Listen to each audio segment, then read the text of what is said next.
The policy thrust of the budget 2014. The policy thrust of the 2014 budget is to avail us the opportunity to continue to implement our numerous strategies as initiated in our policies and programs for enhancing multi-sectoral development and facilitating the socio-economic transformation of the state. In the implementation of 2014 budget, we'll continue to give focus to addressing basic areas of need for fulfilling the yearnings and aspirations of our people, as well as rehabilitation of the public structures affected by the violent acts of the insiders.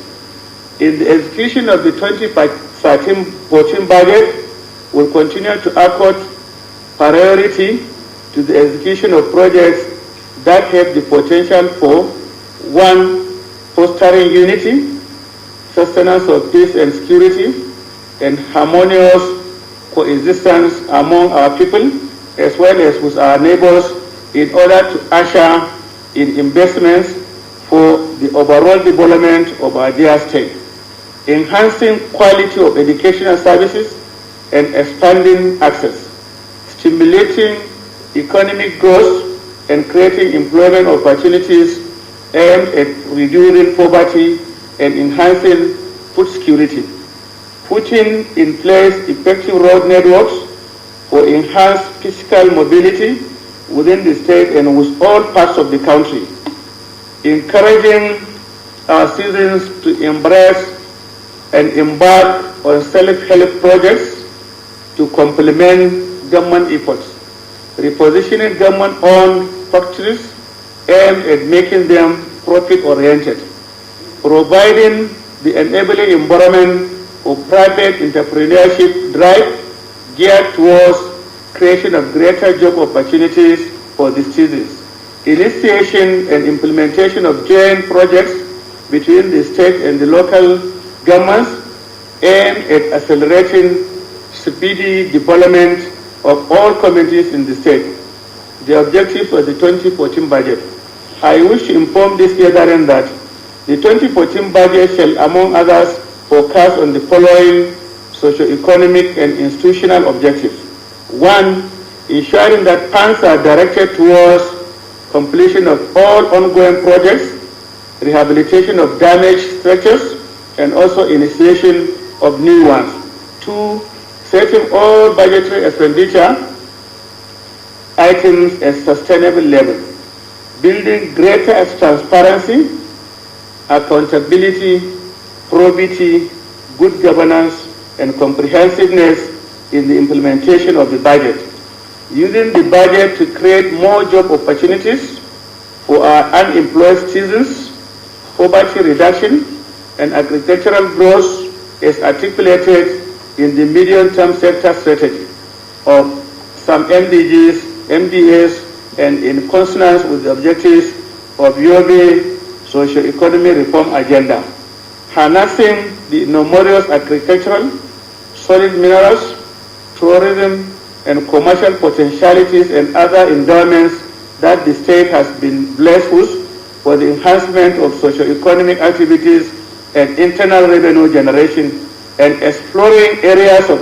collaboration on public-private sector partnership basis for project initiation, implementation, and management. The budget side. For the 2014 budget, we have proposed to spend the sum of 102,899,142,000 naira.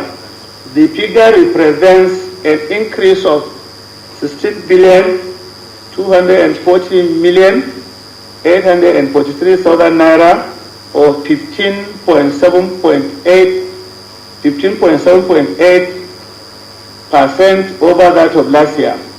This amount would be generated from the following sources. Treasury opening balance, 6.094 billion naira. Statutory allocation, 50,263,195,000 naira. statutory allocation for SUAP, 2,640,000,000. Except crude oil, 9,880,406,000 naira. Value added tax, 10,029,723,000 naira. Ecological fund, 1 billion naira. Internally generated revenue, 3,630,000,000 naira. External loss, 640,953,000 naira. Internal loss, 12,136,109,000 naira.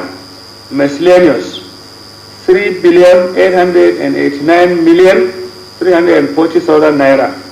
Grants, 2,695,000,000 naira.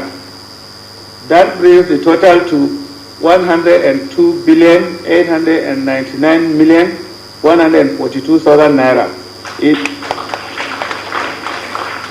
In order to achieve the broad objectives set out in our programs for the 2014 budget, government intends to devote the sum of 67,431,824,000,000 naira, or 66% to finance its capital expenditure, while the sum of 35,467,318,000, or 34%, will be earmarked for recurrent expenditure. I wish to emphasize that in spite of our varied recurrent commitments, which include payment of salaries, pensions, and gratuity, among others, we are able to devote 66% of our budgetary allocation to capital expenditure. This is due to the fact that we have worked out this budget very meticulously. In the implementation of the budget, no request or payment shall be honored which does not carry due process certificate. Such a certificate shall only be issued if the payment to be effected complied with the following criteria: that the contract or service has been provided in the budget and the allocation has not been exhausted, that the goods or services have been fully supplied, in good condition, and in compliance with the designated details, that the professionals like the engineers or consultants and auditors have inspected and certified that quality and quantity have been complied with. In case of advance payment, duly executed performance bonds have been provided. These guidelines are to be strictly observed by all ministries, departments, and agencies. We will hold any officer who deviates from due process responsible to the extent of the deviation he or she is involved. This reform is to strengthen budget implementation and sanitize public sector spending, particularly in handling payments of major contracts.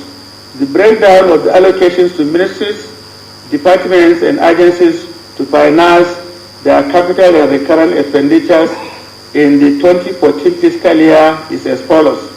Government House is divided into capital and recurrent expenditure. Government House had recurrent expenditure of 2,505,729,000 naira. Office of the SSG, capital 4,156,504,000 naira. Recurrent 4,143,971,000 naira. Office of the Head of Service, 2,408,000,000 naira. 227,267,000,000 naira. Capital and recurrent expenditures respectively. State House of Assembly, 198,080,000 naira for their capital expenditure.